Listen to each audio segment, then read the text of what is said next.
Welcome to Old Faithful with your host, Matt Trask. My thanks to Haggerty's Music Works here on the hill in Rapid City. Look for the big red right and left-handed Fender Stratocaster as always. My thanks to the incomparable Johnny Hastings behind the camera. I want to take a second to mention this hat. I hadn't worn it on the show for a while, and this hat, I'd just like to point this out, belonged to prominent Rapid City businessman Ed Hubling, and I am very proud to own it. Now, I never met him, but I can tell a lot about him by the care he took of this hat. It came in the hat box with a note from his wife.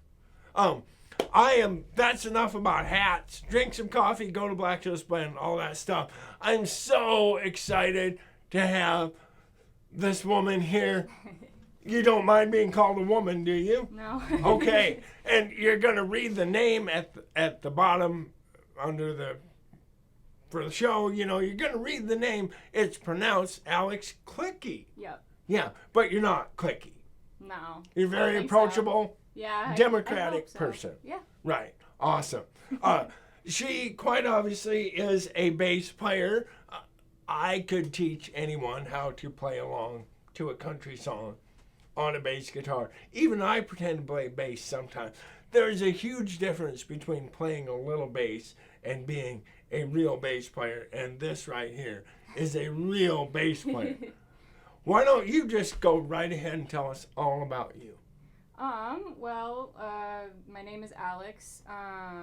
I play the bass, obviously. I play with Tanner Johns in his band, Tanner Johns and the Canadian Tuxedos. I have a couple birds. That's like a big part of my life. They're very sweet animals. And then I also have an engineering degree, and I'm pursuing a master's, so. Okay. Yeah. When we say birds, we don't mean Gibson Firebirds. We don't mean tattoos. We mean birds. Yeah, like parrots. Parrots. Yeah, Okay. couple. What are their names? I have one. It's a really creative name. Her name is Birdie. Birdie.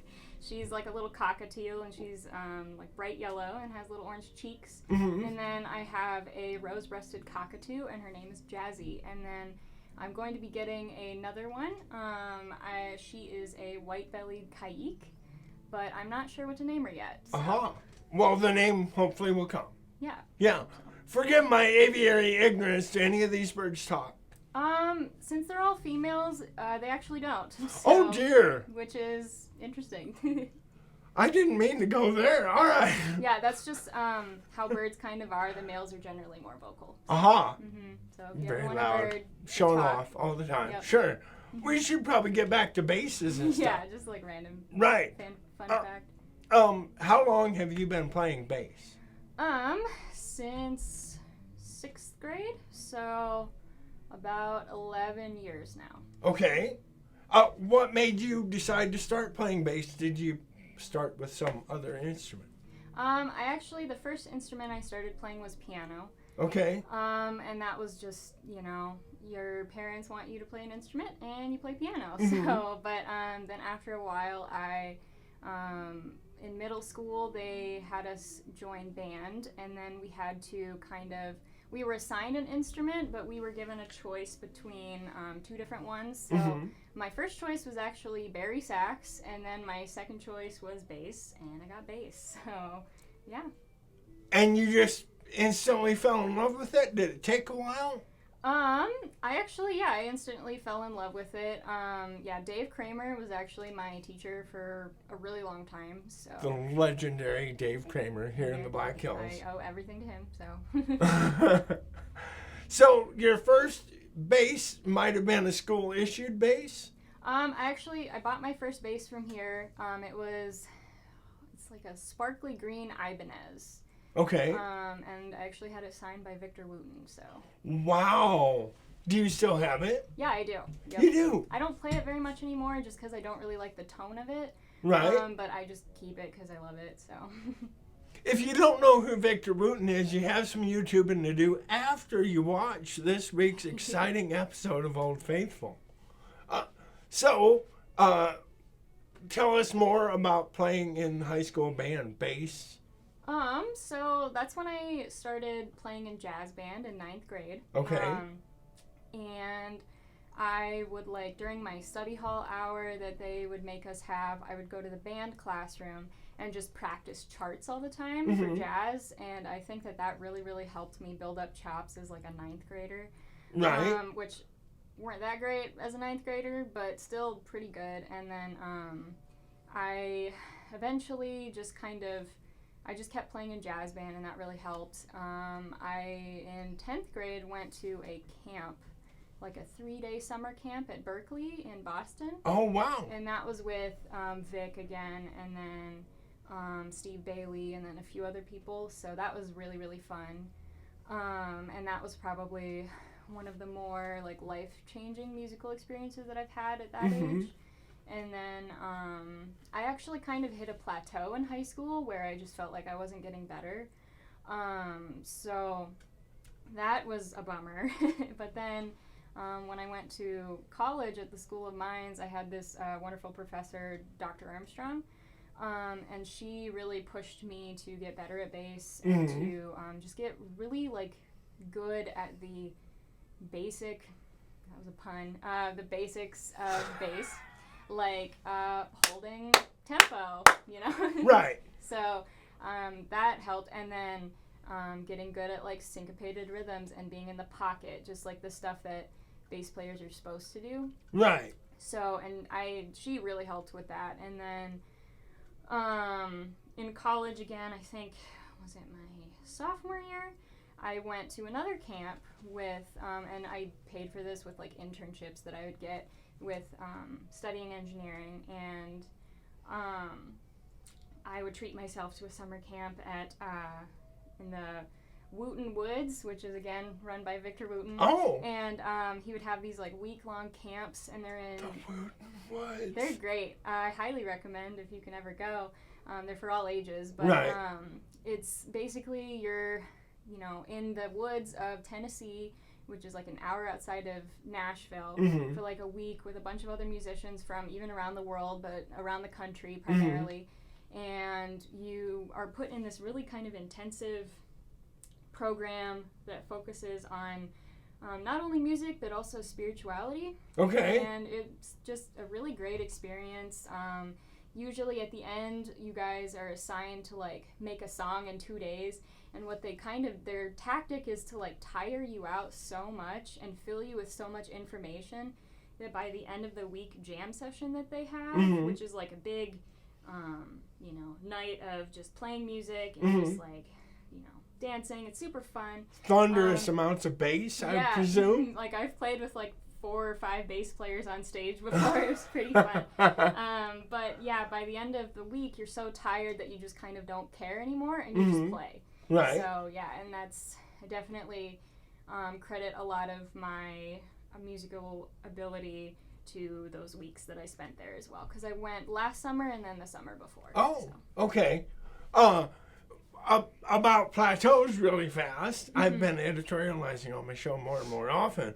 It's very easy for us musicians, and I hesitate to put myself in any sort of category with her because I'm not. But I do play guitar. It's easy to get super depressed about a plateau, but a plateau is okay. Yeah, I think there's a cycle of sorry, my nose is itchy. A cycle of plateaus in music, as well as just quick improvement, or you're super interested in something and then you just kind of fall off and you're okay, well, I don't really know how to practice, but then you kind of get some inspiration and then And I do like the conclusion that you came to go back to basics. That's what I have done time and time again. If I'm the master of anything, I'm the master of starting over. Tell us about this bass here. So this bass in particular, I actually didn't know very much about it when I got it because I just saw it my freshman year of college one day, just kind of hanging out in the bass section of Haggerty's, and I'm like, is that a Warwick? Because or maybe I was a sophomore, but I saw it and I'm immediately, I was drawn to it. Right. So I looked at it, I'm like, oh, I really want this bass, but I don't have that much money. But then like 3 days later or two, I don't even think it was 3, it was probably like a day later, I came back and I bought it, but I used like a monthly payment plan or something. Sure. Which is really nice. But yeah, so I didn't know very much about it when I bought it. But then I took it to one of these camps, and then there's a bunch of like, guys there who are really into gear and stuff, and they know a lot more than I do just because I don't really, research that or anything. Sure. But they kind of told me that I guess this is made of babinga wood, which is apparently illegal now to make instruments out of. I'm I think so. gonna have to defer to you. Yeah, I heard that it was illegal, but and then it's a Warwick, I think, Corvette. Okay. And I don't know what kind of strings are on it, but I plan to replace the strings with, what is it, Labella gold nylons. Okay. So that's what I plan to. And then I plan to kind of change this E knob to one of the, the drop tuning things. What are they called? I don't know. So there's some sort of shot. Hip shot. Hip shot. Yes. Yeah, one of the hip shots to drop tune. So you can drop tune and bring it back. Yep. Okay. All right. You don't know what kind of strings are on it, so you have not changed the string. No, I haven't. I just kind of started getting more into gear recently. Okay. Playing with Tanner and them. Mm-hmm. So before I would just kind of play it, because I used to just play in the tech jazz band. Right. And I would just kind of do that, and that was most of my music activity. And then in February, I joined Tanner's band, out of just kind of like a fun little happenstance. And then I started being like, okay, I should probably change my strings. I should probably upgrade this. I should probably invest more into my instrument if I'm playing it more and like making money from it and stuff like that. So. Well, wouldn't hurt. At the end of most of these shows, I say that someone reminds you to change your strings, and I will do that again. Bass can be a little different. And some people don't change their strings and don't feel the need to, and that's okay. How long have you had it? Everybody who who changes their strings on a regular basis is gonna get mad at me, but I've had it for 4 years. Well, no, where I'm going with this is it has not apparently lost any tone to you. No, I get most of my tone just from my playing. Okay. I like how it sounds, and I think most of that comes from the wood that it's made out of. Sure. But I change my tone mostly based off of my own physical technique. Sure. So if your ears are telling you it's fine, us guitarists quite often we have to change our strings because they will break. Mm-hmm. It's going to be difficult to break that 45 gauge G string, and not to mention the 110 gauge E string. You're not going to break that unless you get a bolt cutter out. So it's a whole different ball game. But you're going to put labellas on. I like labellas. I just wanted to change them to make it more my own bass. Sure. So, yeah. Have you played something with labellas on it? I actually haven't. I'm interested in labellas because one of my favorite modern bass players uses them. So I'm like, I'm just gonna copy you. So. I see, and that's the model of string that he or she plays. Yep, he uses them for, I think. Is it Victor Wooten? No, it's actually Thundercat. Aha. Okay, Thundercat. Yes. I like labella flat wounds myself. But so you're not getting flat wounds, and these are not flat wounds. Nope. We're probably going to talk about flat wounds. Yep, these are flat wounds. Right. But we just need to talk a little more about this. It's 2 single coil pickups, 2 tone and a volume, 2 volume and a tone. I think one of them is, this is tone, this is volume, and then I think this is pickup, if I remember correctly. Oh, okay. So, all right. And it stays in tune fairly well? Yep. I have a case. It's the mono case, one of the mono soft cases, and it has some like foam in it that really helps keep it in tune. Okay. So this one is about the only one that goes out of tune most frequently, but that's just because it's at more of a perpendicular angle rather than parallel. And you like the weight and the balance of it? Mm-hmm. And did you fall in love with the playability instantly? Yep, I love the tone instantly. Okay. I just think it's just, Warwicks are great basses, but I didn't know how great they were until I played one. Well, a Warwick, kind of like I've talked about on the show, a Surrey electric guitar or a Taylor, a Warwick bass says, I will show up on time. I will have a bass part for every song. Yeah. And I will turn down during the breaks because I am a professional musician. And my gear will work correctly. So well done. Somebody has played the hell out of this thing. Yeah, I'm not sure who owned it before, but I swear I saw somebody play it at a show that I went to one time. I think at the Seed Theater when that was a thing. I think it was Garrett's, yeah. We are speculating that it was Mr. Garrett Holtz, who definitely needs to be on this show. He can tell us more about it if it was him. I don't know if we'll capture the play where it's a stained guitar, which hides wear very well, but I could see in reflections all the play there's wear. some nicks here and there. Sure. Some of it's from me, some of it's from somebody else, so. You have done one modification that you're very proud of. You need to mention that. I've never modified anything on an instrument before. I actually installed these strap locks, and they're the Schaller S locks. Okay. So, I did it all by myself on my bed. So. Wow. Yeah. Awesome. While we're at it, what kind of an engineering degree do you have?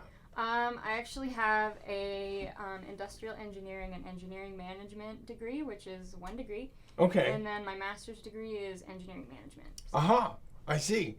Back to the guitar. Do we have anything more to talk about? Oh, yes. You mentioned your case. I noticed a tag on the case that we need to talk about. It said air travel handled with care or something. Yep. Did you have an overseas gig or something? No, on those camp trips that I've been to, I would have to fly with it. Okay. So, yeah. And usually they'd let me put it in, like, the little coat closet that's up in the front of the plane. But if it's a smaller plane, like the ones that fly out of Rapid, usually I would have to check it, which is unfortunate, but... Sure. But they took care of your baby. Yep. Apparently. Yeah, I mean, if anything, the case is a good backup plan. Right. Because it's a travel case. So. Sure. Doesn't hurt. Let's talk about this here for a second. Yeah, so, this is my upright bass. It has a electric pickup on it, which is the Realist pickup. And then, it is, I'm not sure what the brand is off the top of my head, but, it's a Romanian-made bass made from Carpathian pine. Wow. So, and which is funny because my mom is from Romania, so it's like my spirit bass. So. Your mom is from Romania. How'd she get here? Let's derail the show one more time. Parrots, your mom coming from Romania. Why not? Yeah, she actually escaped as a political refugee. Oh my God! Yeah, because Ceausescu was still in power at the time, and she escaped in the 80s and came to the U.S. and lived in Chicago for a little bit. I think she got a degree at, what was it, Georgia Tech? I can't remember. Okay. And now she has a PhD and teaches at the School of Mines. So. Wow. We don't have time to tell the whole story, but were there any harrowing escapes? Just yes or no? Not that I can think of, but she said, right the day before she got her visa, she had a dream that she was, like, flying over the ocean. Mm-hmm. And, yeah, so... Mm-hmm. So... It was nice. Very abrupt transition, my apologies. What did you get this for? I got it because for, like, forever, I usually play school basses. Mm-hmm. So in high school, I played in orchestra. I actually started playing upright bass in junior year. I played electric before upright, which most people are upright first and then electric. Right. Yeah. In school bands. Yep. Okay. All right. And then in college, I decided that I should get my own nice, like, investment bass. Mm-hmm. So, yeah, I got this one. I had one before, but it wasn't the best. It was just kind of like a meh bass, but Yeah. then I got this one and I'm like, oh my gosh, it's beautiful. So at the risk of getting you in trouble with our viewing audience again, have you changed the strings on this? No, but this is a newer bass. It's a what? It's newer. I did get it okay. in January. Okay. And before you start yelling at your computer, this is a completely different animal. Many people leave one set of flat wounds on an upright bass Yeah. almost for the lifetime of Because the it's bass. like with bass, it just sounds so bad when you put them, like Right. it's almost like you don't want to because you don't want to sacrifice your old tone Sure. for a new Yeah. set of strings, because I did that once right before, which was a bad mistake, right before I went to one of these camps, and it just totally ruined my tone. Right, And yeah. it made me like so self-conscious that I couldn't play to the ability that I wanted to play Right. at. So I do have justification Sure. for not always changing my strings. Absolutely. Yeah. Have you encountered any feedback issues? Nope. The only thing is this string is a little bit lower than I want it to be. Oh, okay. That's the only problem Sure. that I have. Otherwise, it's wonderful. Did you have this pickup installed, or was it installed? Yeah, I had it installed. You had it. Yep. So, did you before you got the pickup, or have you ever mic'd it? Nope, I've never mic'd it. Okay. I actually started using the realist pickup on a school bass. Okay. It was bought through the school. They just have an extra mic or a pickup bass at school now. Mm-hmm. So, but I really like the pickup, so I decided to buy one for myself. Uh-huh. Well, cool. Where did you get it? I actually got it from here. Awesome. I texted Chris and I asked him, like, hey, can you get me an upright bass? And he's like, okay, I'll order a couple. So he ordered this one and then another one, and I ended up choosing this one. So. Oh, I meant the pickup, but you bought the pickup. bass here. Yep. Did you also I got buy the both. pickup here? Yep, And did Scott Pack install the pickup? I believe so. Okay. Yep. All right. Got to give a shout out to Scott Pack whenever we can. I think we've got enough. I'm going to have to get syndication and go to a half-hour TV special. There's just too damn much to talk about. Yeah. But before we have you play us out, tell us about your role in Canadian Tuxedos, which is more band than the Black Hills of South Dakota deserves. Do you have some freedom to come up with bass parts? I do, yep. Okay. Pretty much everything. I'm just told to learn the chords, except for the originals. I learned those more to the record, but with every other song, I just kind of learn the chords and then make up the bass line from there. So I memorize the chord structure, the pattern, or whatever you want to call it, and then I use that to build my own bass line. Cool. This gal seriously grooves so hard, you just have to go see her. And if you like me and you like watching incredible musical hands, this girl has them. I could watch her play that bass all night long. It's incredible. And the bass lines, everyone is on point. I just love it. I can't wait to see Canadian Tuxedo again. You also do a little singing. I understand that Yep. it's kind of an adventure for you. Yeah, so I actually haven't sang since like middle school, and then Tanner's like, hey, do you want to sing? And I'm like, sure. Same with piano. I actually play piano as well in Canadian Tuxedos. You do? Yeah. Yep, and then with that, I actually had to relearn piano. I hadn't played in 6 years before, played seriously in 6 years prior to joining that band. Sure. And I had to spend pretty much all of quarantine learning how to play piano. Oh, sure. Yep, that was my quarantine activity. You mostly, if I recall, do, and I must say I haven't caught a full Canadian Tuxedo band show, but you play mostly rhythm piano. Yep. Which is not to say that it's not difficult and doesn't take some time. But you can kind of hide behind the rest of the band. Yep. A little bit. Yeah, piano is definitely not something that I'm not, I guess, as good at it as I am bass at all. I'm still kind of like relearning it Sure. and still trying to get better, but I listen to a lot of musicians who have really interesting keys parts. And I Right. try to like steal their licks and Sure. stuff like that. You And gotta do that. Yes. Awesome. I keep thinking of more questions. Are these tuned the same, and what's your tuning? Yep, they're tuned the same, and I usually do standard tuning. Standard so, tuning. Yep. Okay. All right. She could not bring her. Another question. Quickly tell us about your rig. Your performing rig. Yeah. So the amplifier that I use Yes. is the Fender Rumble 500. Okay. And I got it like a few years back just because I needed a nice bass amp that's bigger and louder. So yeah. No pedals or anything? No, I usually just keep it really minimalist. Warwick into a good amp and rock. Yep, pretty simple. I want to get a loop pedal sometime just so I can mess around with it, but that's about it. Nothing wrong with doing that. Then you could actually, in performance, you can make a bass loop, get out on the floor and dance. Yeah. If you want. You could, yeah, I Yeah, could. right. But anyway, Alex Kliche could not bring her Fender Rumble 500. I bet you got it here, didn't you? What'd you say? You got your bass amp here? Yep, I did. Okay. But she could not bring it today, and so she is playing through this TC Electronic BG250, which is for sale here at Haggerty's Music Works, and it is a pre-owned bass amplifier. Let's see. Remember my sponsorship with Trask Hay LLC, large round and square bales, 515-0858. My thanks to Haggerty's, all that. What? Only one man. Victor Wooten says, change your strings. Ladies and gentlemen, Alex Kliche. Go ahead and play. Okay.